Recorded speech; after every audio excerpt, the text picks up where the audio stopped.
I was speaking to Andy Nilsen, who at the moment is in Da Nang City in Vietnam. Welcome to CCN, Andy.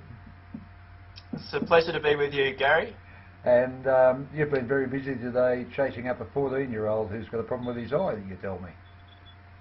Yeah. So I'm over here in Vietnam collecting stories for the Fred Hollows Foundation, just part of my role with the organisation. And he's a 13-year-old boy, and he had a thing called he's got a cataract in one of his eyes, and usually we associate cataracts with our grandparents or great-grandparents. It's something that comes with age. It's a disease which comes with age. But he's a 13-year-old that has developed it after an eye injury that he sustained a couple of years ago. So he was playing with the next door neighbour or someone up the road, and he copped a stick in the eye accidentally. Oh, right. And which the poor kid was in a bit of pain at the time, and it's eventually formed what's called a traumatic cataract, and so he needs to have that removed, or else he's already pretty blind in that eye, and the danger is that it's going to get worse and worse. So that's the story we're following. He's a lovely boy called Son. So we're spending a few days with his family and getting to know his story, and it's really nice. And this is the sort of thing you do now. You were a TV star here recently on A Current Affair, of course, with the two little infants that you. Tell us about the trip up the river to bring them back to the operating theatre. Yeah, the amazing thing was that there's about 4 out of 5 people in the world who are blind. Should start by saying there's about 32 million people in the world who are blind, and 4 out of 5 of those cases shouldn't have to be. So you can actually fix the majority of blindness, people who are blind in the world, if you can reach them. And one of the biggest inhibitors for people being able to have that surgery is the access to services. And these two baby boys in Laos, 7-month baby boys who are actually born with cataract blindness. It's quite rare, but it happens. They were living up the river, quite literally up the creek. We had to catch a plane, and then we had to drive about 7 hours in a car, and then another couple of hours in a car till we got to a little, one of those long Thai boats that people who have been to Thailand might be used to cruising along in, and then up the river for about 2.5 hours. This was with Ray Martin and the film crew. A cameraman and so on for ACA, and there we found a little village that's locked, so no access other than by boats, and there was a young mother and her two baby boys, twins, who were born with this disease. And if they were born with this problem, even in a place like Da Nang here in Vietnam, or in Vientiane, which is the capital of Laos, they probably would have got help pretty quickly. But these kids were sort of in the middle of nowhere, and that's the kind of place that the Fred Hollows Foundation can find these patients that need support. And so we put them back on the boat, and we went back the way that we came, and eventually they were operated on by one of the surgeons that we've trained in Laos. And it's a miracle. These little babies, you looked at them, and if you look in their eyes, you can see this white sort of sheet about the size of a sequin that's blocking them from being able to see. And the doctor takes that out and puts. Well, he doesn't put an intraocular lens in this case. He's going to wait a couple of years, but those kids can see fairly instantaneously, and that's what happens with these cataract operations, and that's actually what's stopping half of these people in the world who are blind from seeing. Now, for a young bloke who went through Cowra Public and Cowra High School, you've certainly gone on in life. You've got a journalist degree. You spent a couple of years working for a poly, and you've been 7 years with the Fred Hollows Foundation. And what's going to happen to you after? I'm assuming at some stage you'll have to find another job. But you sound very satisfied with the job you're doing.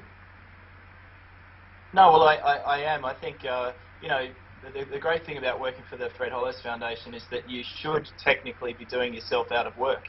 Yeah, true. Because a lot of these guys, when I first came to Vietnam 7 years ago with the organisation, I tell you, there were a lot more blind people back then than there are now, and you can actually see that organisations like the Fred Hollows Foundation, along with other organisations around the world who do similar things, are actually getting the job done. So it's one area of what some people would call charity, but what we call development and aid.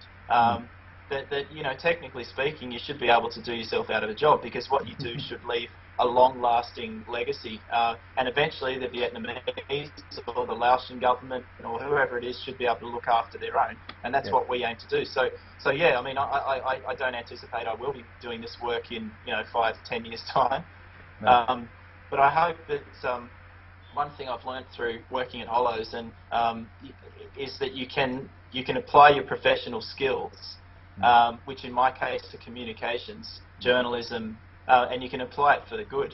You can apply it for the good of the world, and I could equally be working for an organisation which is saving the environment, or that's looking after sick kids, or looking after the elderly.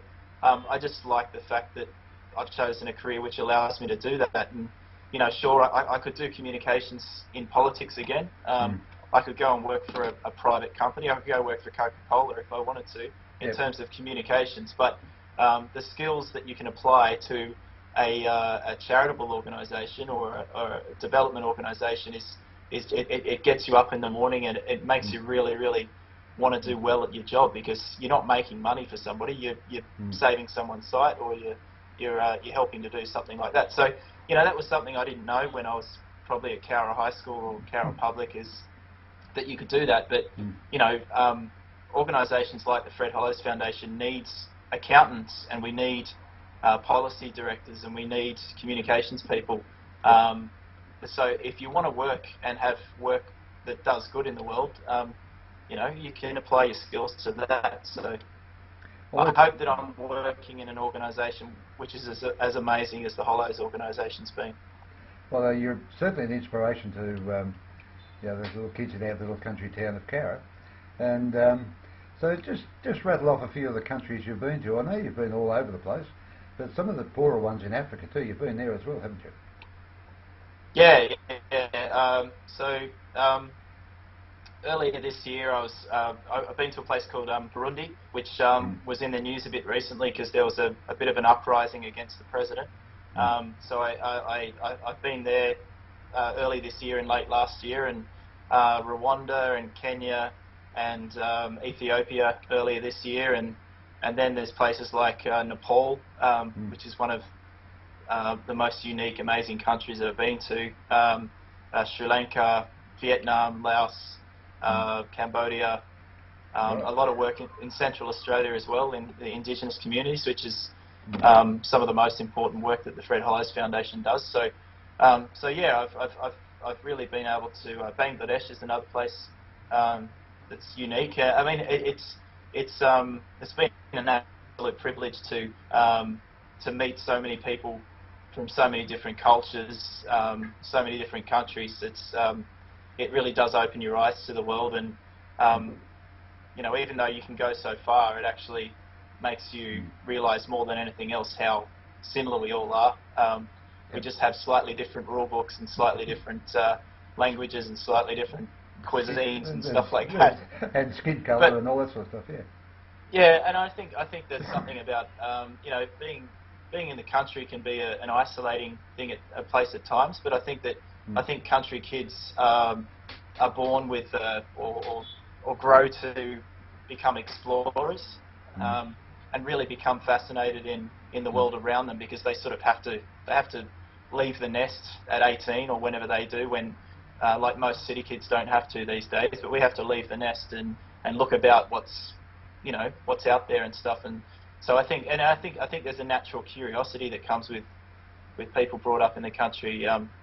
We assume the best of people, and we want to know about people's stories, and I think that's one of the things that led me to have a career where I are essentially learning people's stories and telling those stories back to people. Yeah.